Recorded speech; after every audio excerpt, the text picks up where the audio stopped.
Welcome to the Neurosurgeon's Journey, part of the Library of Brain and Spine Group's Medical Student Neurosurgery Training Center and a collaboration with the AANS's Young Neurosurgeons Committee. I'm your co-host, Michael Kortz. I'm currently the Senior Student Director of Education Resources for MSNTC, and shortly we'll be joined by your other co-host, Dr. Jeremiah Johnson. He is an Assistant Professor of Neurosurgery at the Baylor College of Medicine and is the current chair of the YNC. We're happy to have you with us as we look deeper into the rewarding life of a neurosurgeon and explore what it takes to get there. Good afternoon / midday to everyone. We're working from multiple time zones. Dr. Johnson, how are you doing today? I'm doing great, Michael. Thank you for being flexible with my always hit and miss schedule. Yeah, no, that's probably our biggest challenge in getting these recording sessions together. And I've been impressed with how well we've done so far. So no problem there. So our topic today is a great follow-up on a previous discussion we had with Dr. Zada and Dr. Toom talking about residency applications in the COVID era. But we get a unique perspective from two fourth-year medical students who are applying right now, who have just put their applications in, and can give us a little perspective on the challenges that they faced. To help us do that, we have Michael Rothbaum and Sakib Huck.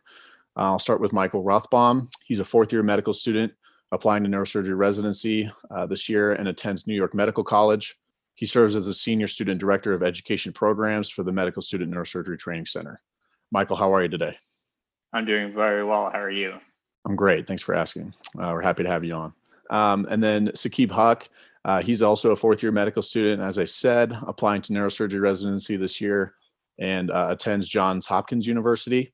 And he's also a mission fellow on the Young Neurosurgeons Committee. Sakib, how are you today? I'm doing great. Thanks for having me on, Mike. Appreciate it. Yeah, absolutely. We're really excited about your guys' perspectives. So Dr. Johnson, kind of how we talked about with Dr. Zada and Dr. Toom, I think it'd be good to just, if you want to quick summarize why things are a little bit different this year in terms of the COVID impact on the residency application cycle before we get into the perspectives from Sakib and Michael. Yeah, no problem. So an overview, even for those who aren't medical students and who may not know the process. So just to start at the beginning. So after you finish your undergrad, you get into med school. Typically, your first few years of medical school are focused on learning pathology, biochemistry, et cetera, the human body, anatomy.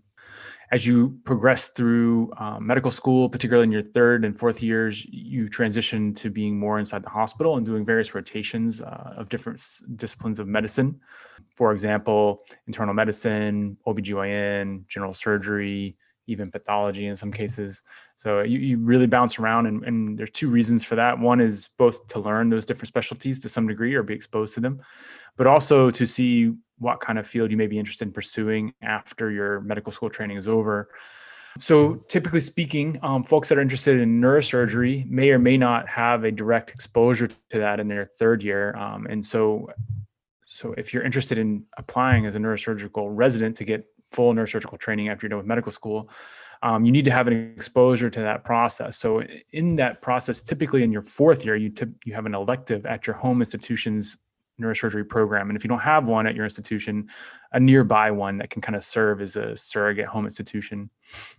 So generally speaking, you have at least that one sort of baseline experience of about 4 weeks where you spend time on neurosurgical service with residents and you round with them, you go to surgery with them, as well as attendings, et cetera. From that experience, you both confirm your interest in this, a lifestyle and a surgical specialty you want to pursue. And generally speaking, even before that, you've had to set up away rotations. So this is rotations that is kind of a standard thing in neurosurgery. You have to go to at least one, if not two additional neurosurgical programs and spend a month typically doing the same thing, but at another program. And that also gets you to have more experience in neurosurgery to confirm it's something you want to continue to pursue because it's a long training path, as well as gets the other different programs exposure to different students that they may want to match. And then finally, the thing that comes out of that is that the different programs will write a letter of recommendation for these students, which is then included in their application to all the residency programs that they choose to apply to. And it gives a bit of a roadmap about their performance and what the different programs think of them. And if it's very favorable, of course, that's very good for the applicant, et cetera. So after away rotations process, then what happens is that you have to bring together your CV essentially onto something called ERAS, which is an application portal where everyone's connected. And you get your letters of recommendation, your board scores, your grades, and a whole host of other things that these guys know more about than I do, and push it through to a final application stage, which I believe they just did. So you have to push send. You have to choose which programs you want to send your application to and push send. And then it's on the programs to review all the applications they receive, choose people to interview. And then out of usually around 40 to 60 people interviewed, they whittle it down to a match process whereby you go to interviews, which are offered to different applicants. And then everyone interviews in a typical year. You go to different interviews around the country in person, interview with the faculty, they interview you, you see the campus, you see the program. And then both the medical students as well as the programs then match their list of places they would like to either train, and then the programs match the list of places of people they would like to match into their program. And then the computer algorithm sews them all together and comes up with matches for the various students. So that's the typical year. Now, like that's the framework for discussions of this year, whereas COVID has severely limited the ability to do the away rotations and have exposure to some of these programs. But that's kind of the background. That's a great overview. And I think it kind of informs and puts in context the rest of our discussion. So, we'd like to certainly, where you guys are at young in your training, we'd love to hear, how you got to where you are now, and tell us a little bit about why you chose neurosurgery and what you've learned about yourself in the process. So, Sakib, let's start with you. Why don't you kind of just highlight some of the key points of your journey and some things that you think would apply to a lot of the applicants this year and to those in the future? Sure. So my path to neurosurgery began during college, between my sophomore and junior year. I was back home in Pittsburgh over the summer, and I'd spent about 2 weeks shadowing some neurosurgeons at the University of Pittsburgh there. And for reasons we can talk about, I just got this gut feeling at that point that, this was something I was really serious about doing with my life. And so, that was an early interest that became more of a legitimate pursuit later on for me.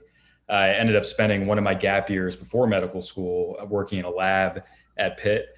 And then in med school, toward the end of my first year, joined a research lab at Hopkins that was great. It sort of became a launching pad and home base for getting to know the med student community that's interested in neurosurgery here, as well as the research community and getting to know the clinical program as well.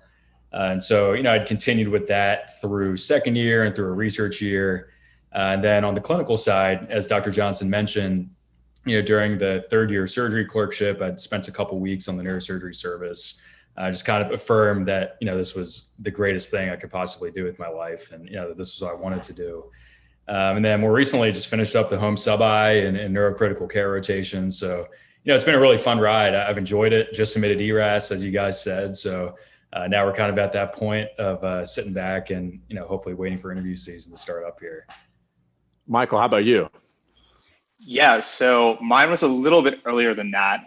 I've said I wanted to be a neurosurgeon since I was about 5 years old. My grandmother actually had essential tremors, and I used to always say I wanted to learn about her brain so I could fix it and make it better. And what started out as this kind of like joke as a child really kind of grew into this passion throughout my entire life.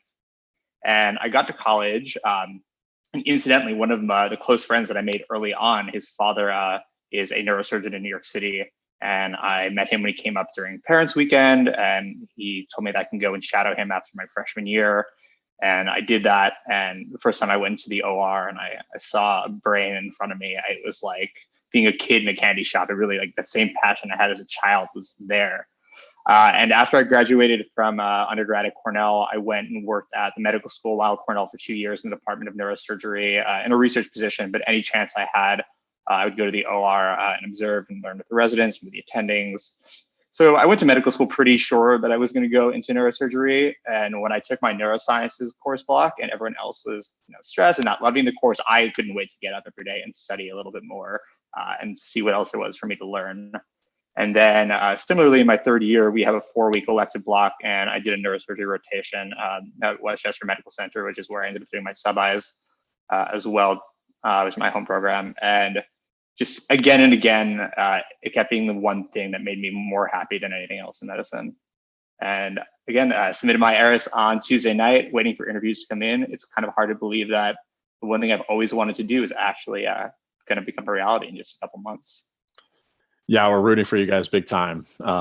And thanks for kind of giving us a little bit about your background. And there's definitely some differences there that I think is relatable to a wide group of audience. I think some people's experience is like you, Michael, where you grew up and that's what you wanted to do from day one, with, obviously some other things that happen. And then Sakib, a little bit later, but everyone's experience is interesting and valid. And so let's check in a little bit. You guys just submitted. I'm sure the day before was a lot different than the day after, but there's a lot of anxiety on both sides. How would you differentiate those 2 days, the day before and the day after, in terms of submitting your applications and now kind of just waiting to see where you're gonna land and wait for interviews? I would say by nature, I'm a very meticulous, very methodical person. So I was sitting with a hard copy of my ARIS application and a red pen and an orange highlighter, going through, making sure that everything was spelled correctly, all the commas were in place, really making sure that I hadn't misspelled anyone's name on my research section, triple reading my personal statement. And then I press submit, I put the paper in the shredder, and there's nothing I can do anymore. I feel very much at peace right now, which is a nice feeling. Like Sakib and I were saying before, there's like anxiety for what's to come, but for right now, there's nothing I can do but enjoy the rest of my life and keep going on with the process.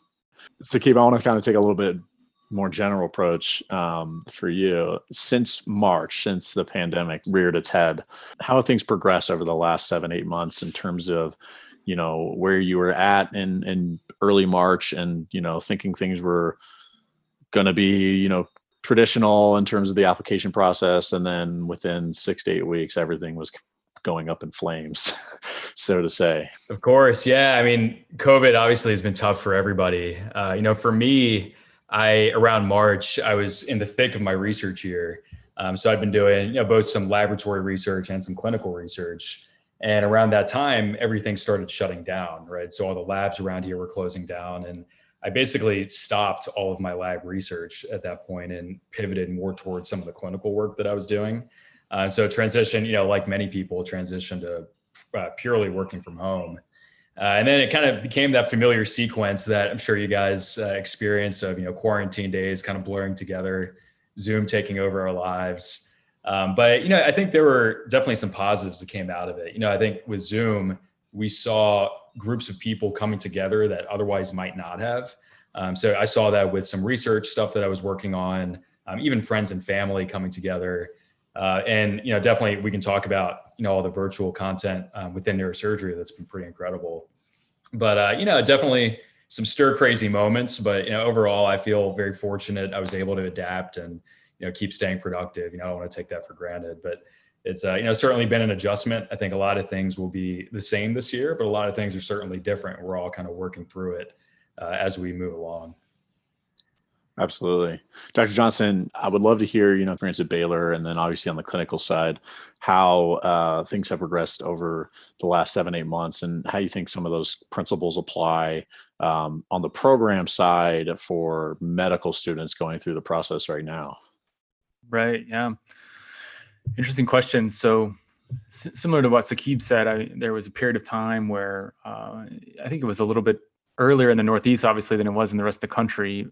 So there's this great feeling of uncertainty as March and April came through where, we do a lot of emergency procedures. And so we were very closely watching our COVID numbers. And at that point, as they begin to rise, our medical school very reasonably decided to start limiting access for non-essential learners to our clinical program. So, the medical students who were planning on having their clinical rotations and away rotations and things like that, that kind of got put on hold. And essentially, just like the rest of the world, everyone had to figure out how to adapt to the new normal with safety protocols and what do you do with a COVID positive patient that needs an emergency surgery? How does that work? There's no testing, so you got to go max protection.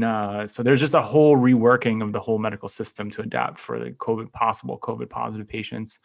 And that took a lot of time and energy and effort to sort that out. So it made a lot of sense to kind of simplify things as much as you could during that period. In our sort of area, the real peak in the COVID cases thus far happened in much later, in late June and July, even a little bit into August.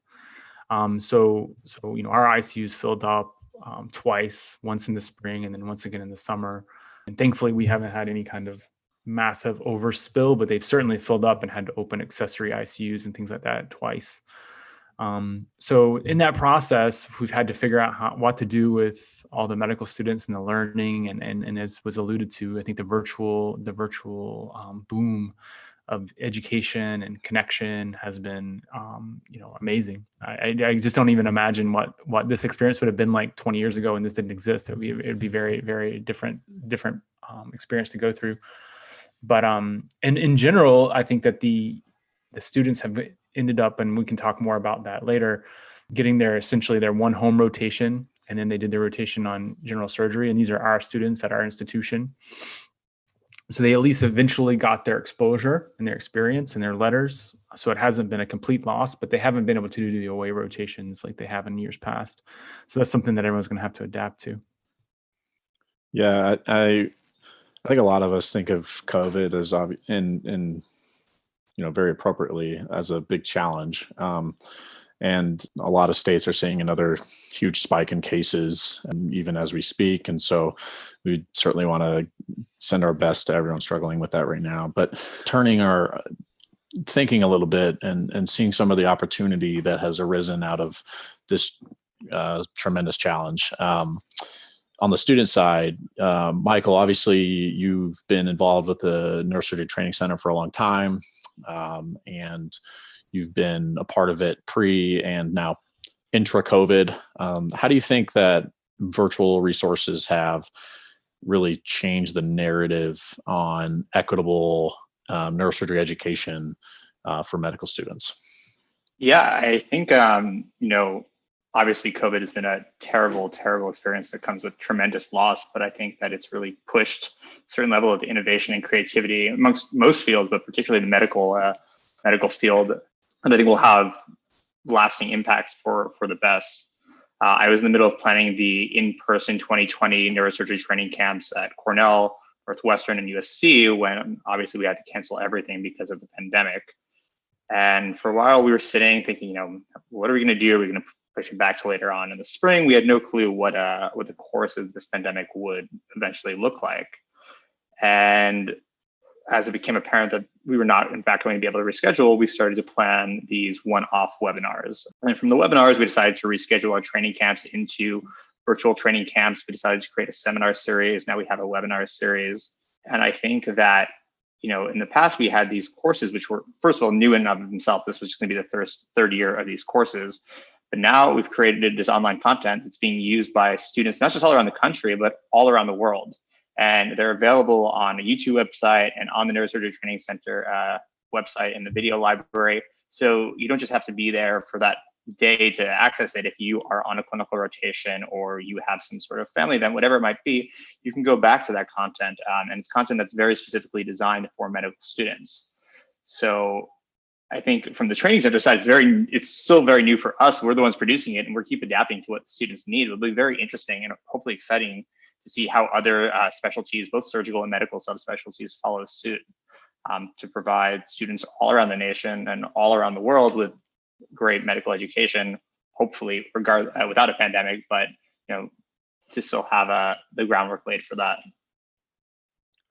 Right. So I remember I had my neurosurgery elective for third year canceled in April, and I was super pumped about being able to attend the Northwestern camp. And I remember all that happening, and I was like, well, I don't know what the heck I'm going to do now. And certainly from just a student perspective, having the ability to, it's different. You don't get to do everything with your hands, and some of the, in real time education in person is kind of hard to replace. But at least from an educational side, there is a huge gap to be filled. And I think the MSNTC and now the YNC with the webinar series of work to fill that. And I think once things kind of get back to normal, there'll be an opportunity to combine all those the best of both worlds in a lot of ways, and continue to innovate education. And to my knowledge, I don't know if there's really an equivalent in other specialties.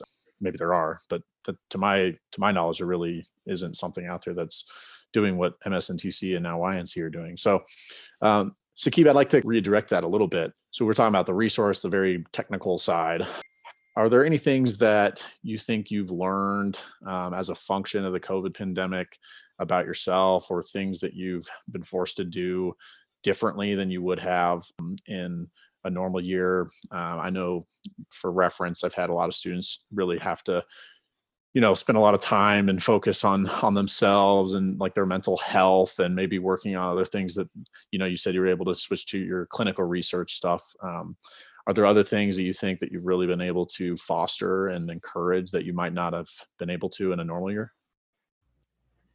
Yeah, that's a great question. It, like we were saying, everybody's been trying to find ways to adapt and to, sort of stay productive and stay healthy. And I think on my end, some of the changes that we've had to make are really, from an application standpoint, being much more proactive, really reaching out to people, trying to learn as much as we can about different places, talking with our residents at our home programs about their experiences with sub-Is and, with traveling around the country.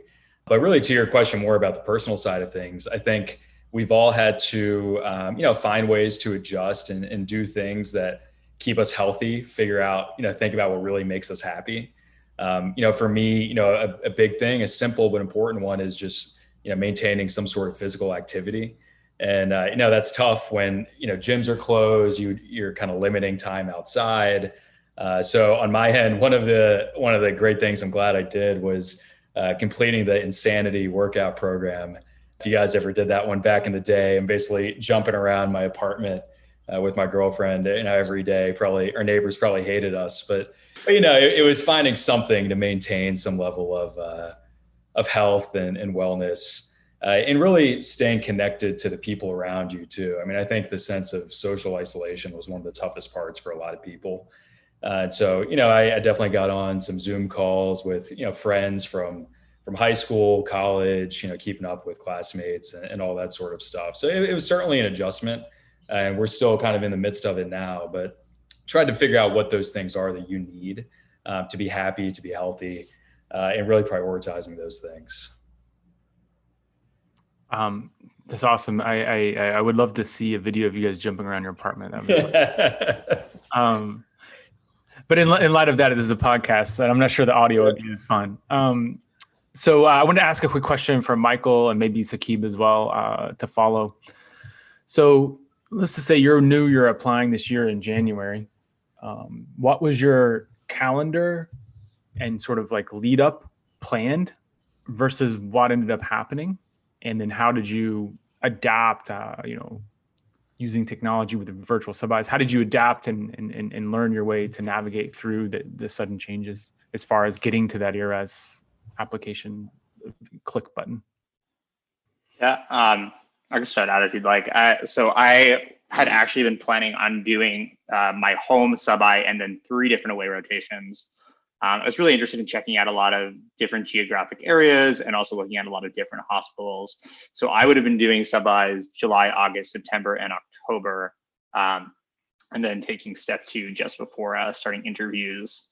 It ended up changing. So I did my home sub-I July and August, and then was able to fit in 2 of my other important clinical rotations early on in the year with my neurosurgical ICU in September and my emergency medicine rotation that I just finished up in October. So I think the way that I handled it was really just by changing my perspective. First of all, realizing that I was able to get a lot of my requirements out of the way earlier on in the year, instead of having them, hanging over through interview season, and then through, post-match, which was definitely a positive. And then also, while I was trying to do 4 different sub-Is, and going to 1 was definitely a bit of a change, but I ended up finding tremendous value in that. I think finding the value in that is what really changed my experience of the entire process. I think being at one institution for 2 months really allowed me to get comfortable with the team, brought me to the point where able to rely on them and ask good questions and have them feel comfortable challenging me as well. It made me wonder, how the paradigm might be shifted in the future, even in the absence of a pandemic. What is the value of having this more integrated, this longer training at a single institution before going off, and kind of realizing what it feels like to not just be a transient medical student, like I felt a lot of my third year, but really a part of the team, which is what I'm looking for in a residency program. I think just that change of perspective is what really helped me to adapt to all the changes that are coming this year. That's awesome. And how did you accommodate for lacking the away rotation experience, though? Yeah, so that was actually particularly hard for me because I had been on rotations during the time when most of these virtual sub-Is and all of these meet and greets were happening. When I was on my own sub-I, I would leave the hospital rather late and couldn't reliably hop onto other people's meetings. I actually relied a lot on my friends who were applying to neurosurgery to hear, what did they say about the different programs. Doing my own research on the internet, and just networking in whichever way possible. I would say it was something that I feel fortunate about with the Neurosurgery Training Center is I've built this network of other students who are involved in neurosurgery and interested in neurosurgery. So really kind of relying on that network and also the faculty members that I've worked with through the training center as well to get a better understanding of what's happening this year. Excellent. Sakib, I'd like to ask you roughly the same question because I think it is important for this topic, is to understand what was your plan and then how did it change and how did you adapt? Definitely. So what Michael said really resonates. I think timing wise, thinking back to around December, January, that's when I was thinking about where I was going to be doing my sub-Is and getting those applications in for the away sub-Is. And then I was planning to do the home sub-I in May and June, aways in July and August, then submitting ERAS in mid-September. And then really around now would have normally been really the thick or kind of beginning of the interview season. Right. And so, obviously a lot of that got pushed back. There was some uncertainty. I think there was an incredible mobilization of, neurosurgery leadership in the community kind of coming together early on and talking about what the changes might look like and coming up with this kind of unified front, creating a response to that. And so we had some, some guidance about how we would have to adjust. But I think, like Michael said, we, in a way, we got some time back. I would echo what he said about having a little more time at our home department. I ended up doing my home sub-I later on, and I actually appreciated having some of that extra time at home. Like Michael said, I think it allowed for more integration into the team. You have this sense of continuity and this immersion that I thought was really beneficial, for learning and getting to know people here. Certainly not being able to do the aways is a downside, but there were some positives that came out of it. But otherwise, a lot of things have been similar. I think the general process for getting components of your ERAS application together are pretty much the same. We had pretty much an extra month to get our materials together and be thinking about all of that. So, a lot of things have been the same. I think it was kind of realizing early on that we would have to be open-minded and be willing to adapt to change here and just kind of roll with the punches. And, having that attitude, it's kind of just taking it as it comes.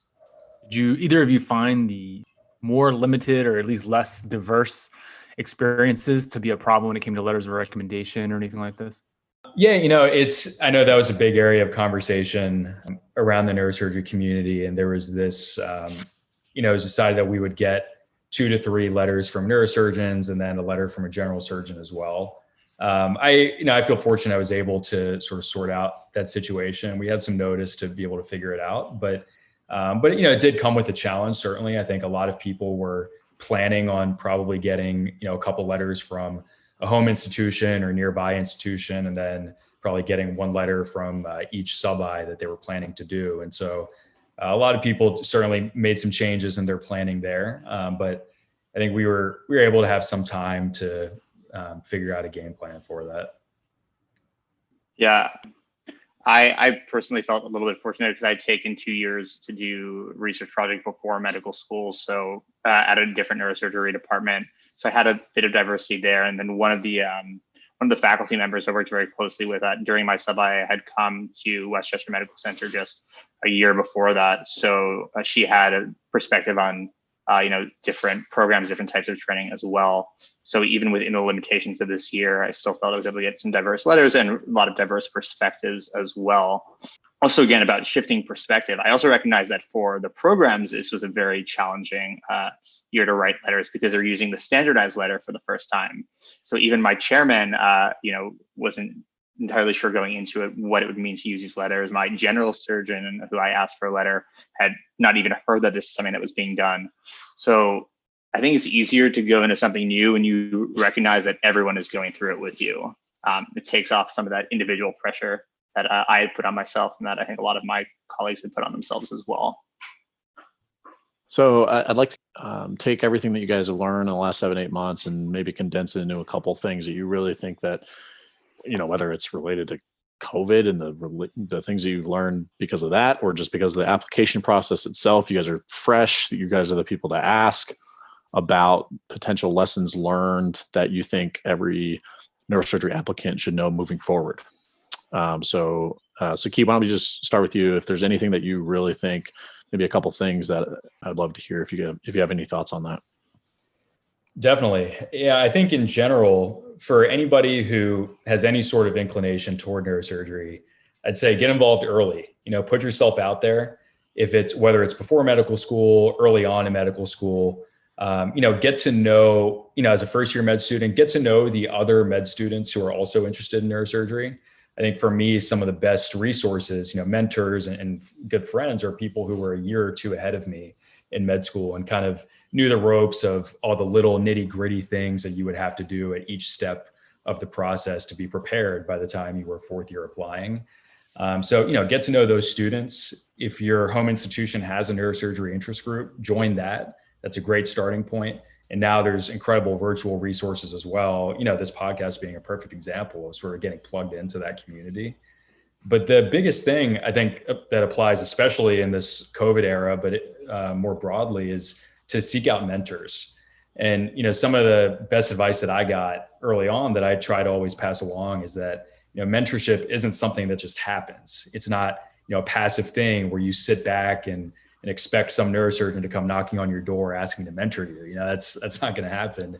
It's an active process, right? It requires initiative. So you identify people who could be potential mentors.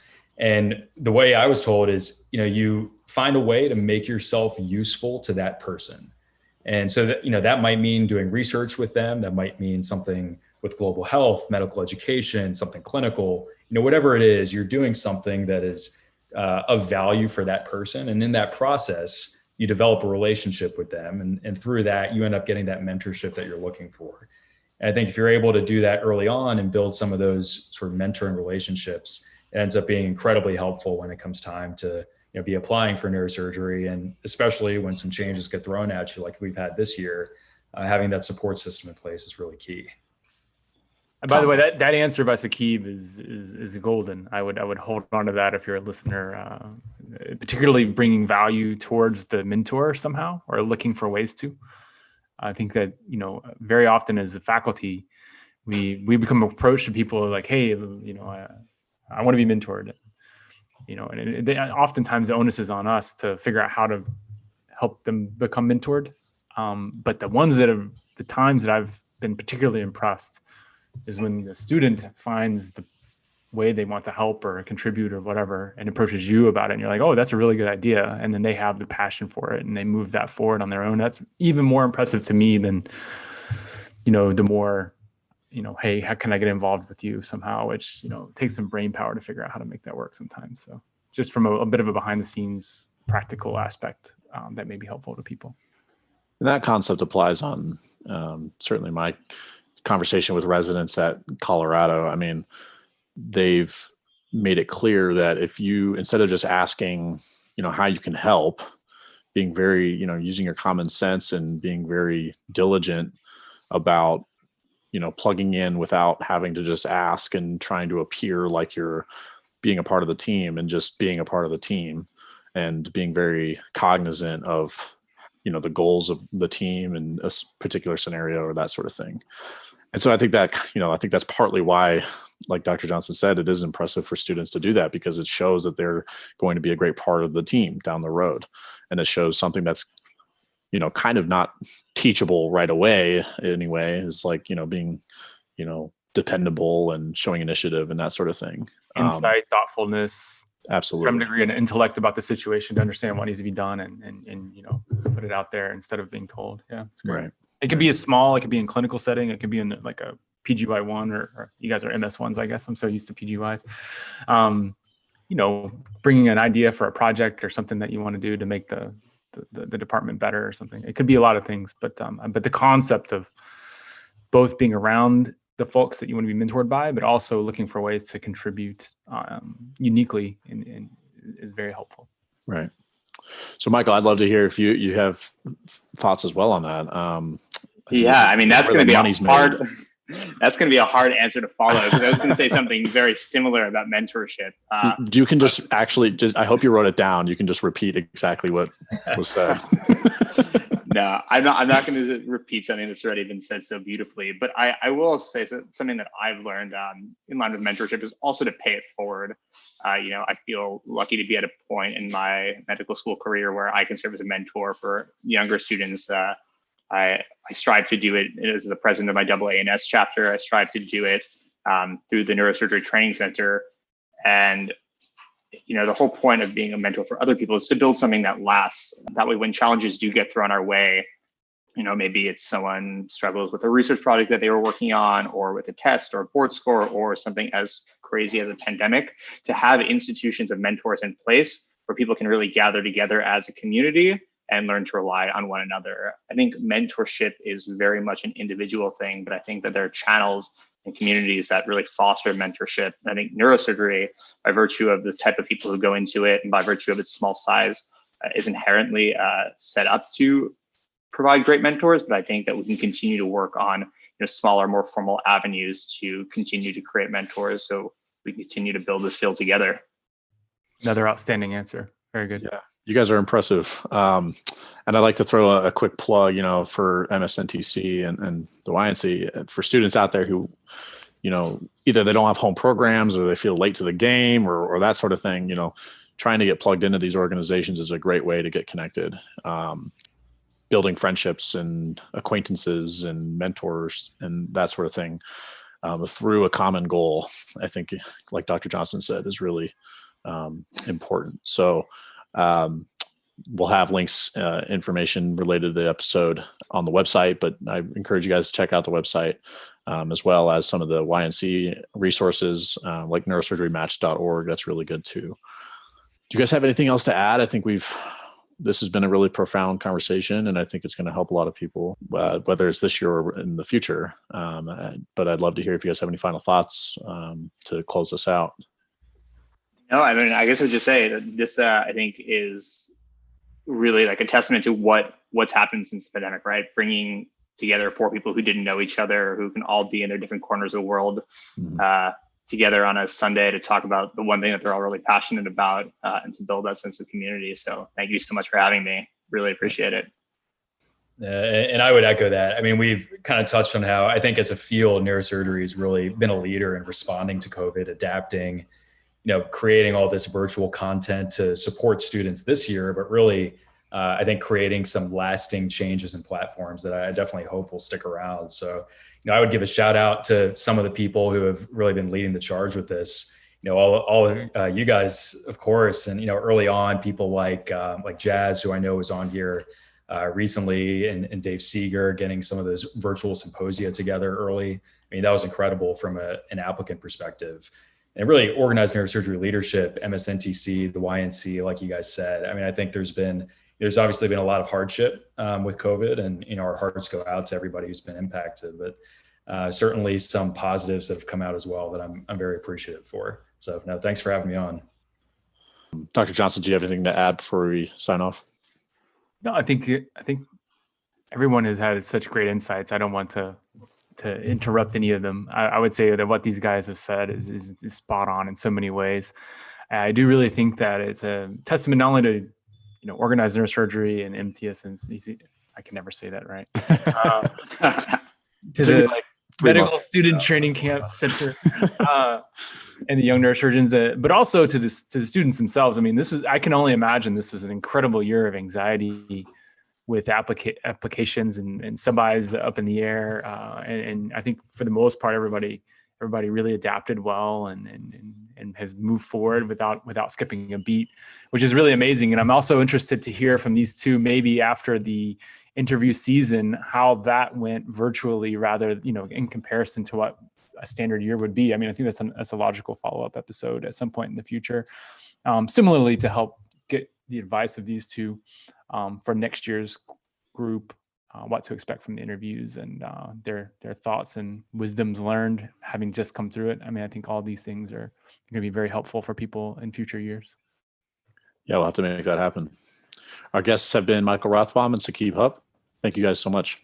Thank you. All right. Thank you. Hey, if you enjoyed this episode, please subscribe, follow, and leave a comment in Spotify, Apple Podcasts, or wherever you get your audio content. Make sure to follow MSNTC and the YNC on Twitter, Facebook, and Instagram. And check out our webpage at neurosurgerytraining.org/TNJ, where you can find other episodes and links and resources related to today's conversation. Be sure to check out the YNC's webinar series and visit their webpage on AANS.org. If you have comments or ideas for episodes, or would like to join us to talk about anything neurosurgery related, our email address is tnjpodcast@neurosurgerytraining.org. We'd love to hear from you. Finally, I'd like to thank Matt Rosenthal, one of our fantastic MSNTC volunteers, for helping with the editing and processing, and also thank all the fabulous people involved in this project. Have a great day, and we look forward to next time. Hey everyone, Ryan Rad here from neurosurgerytraining.org. If you like that video, subscribe and donate to keep our content available for medical students across the world.